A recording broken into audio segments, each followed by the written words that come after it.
Hello guys, good morning. তোমরা সবাই কেমন আছো? আশা করি তোমরা সবাই ভালো আছো। আমিও ভালো আছি। আজকেও সকাল সকাল উঠে কাজে লেগে পড়েছি, রান্নাবান্নার কাজ। দেখো, সবজি ছাড়িয়ে নিলাম, আলু, ফুলকপি আর ডাঁটা, লঙ্কা, তার সাথে নিয়েছি পেঁয়াজ, রসুন, আদা আর ধনেপাতা কেটে নিয়েছি, টমেটো, সব কিছু আগে রেডি করে নিলাম। এইভাবে করে নিলে রান্না করতে অনেক সুবিধা হয়। আর এদিকে বরফের মাছ জল দিয়ে রাখবো। ভাত হয়ে গেছে প্রায়, যেহেতু মেয়ে স্কুল থেকে এসে যাবে, মর্নিং স্কুল থেকে এসেই খাওয়া দাওয়া। এক এক করে আমি সবজিগুলো ভেজে নেব। সবজির মধ্যে আলু আর ফুলকপিটা একটু ভেজে নেব।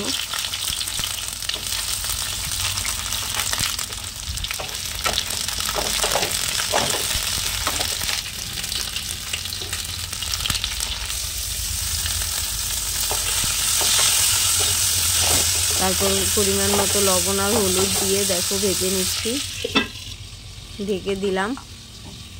আর এদিকে মশলা পেস্ট করে নেব। তার মধ্যে আছে টমেটো, আদা, রসুন, লঙ্কা অল্প দিয়েছি, পরে দেব পেঁয়াজ, তার সাথে জিরে গুঁড়ো আর ধনের গুঁড়ো একসাথে মিক্সিতে দিয়ে দিলাম, তাতে পেস্ট হয়ে।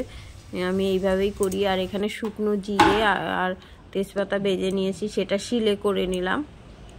আর এখানে মশলা পেস্ট হয়ে গেছে। তারপর দেখো মাছগুলো বরফ থেকে ছেড়ে গেছে।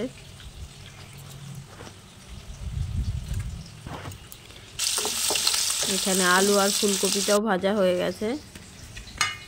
মাছে লবণ হলুদ দিয়ে মেখে নিচ্ছি। ছোট মাছ মেয়ের জন্য সকালে, যেহেতু ও মাছের ঝোল একদমই খেতে পছন্দ করে না, মাছ ভাজাটা হলে তবুও ভাত খায়, তাই ওর জন্য সকালেই ছোট মাছ ভেজে নিলাম। আর এক এক করে মাছগুলোও ভেজে নেব।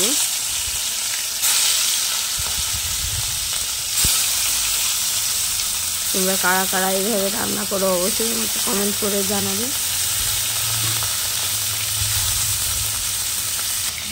আমি সবসময় এইভাবেই মাছের ঝোল রান্না করি। মাঝে মধ্যে বেশিরভাগ সময়ই সবজি ভেজে তারপর মাছের ঝোল রান্না করি। এখানে মাছ ভাজা হয়ে গেছে।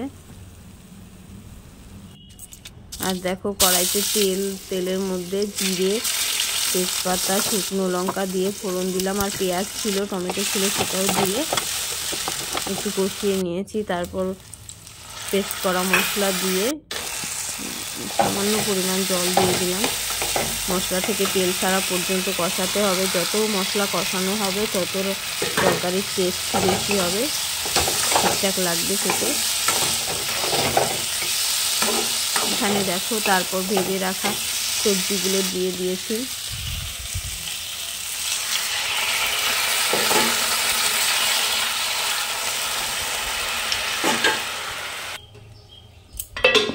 তারপর পরিমাণ মতো জল দিয়ে ঢেকে দিলাম। এক এক করে মাছগুলো দিয়ে দেব।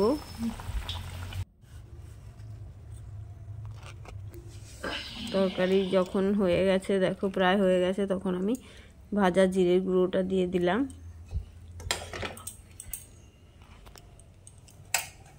সবশেষে ধনেপাতা ছড়িয়ে নামিয়ে নেব।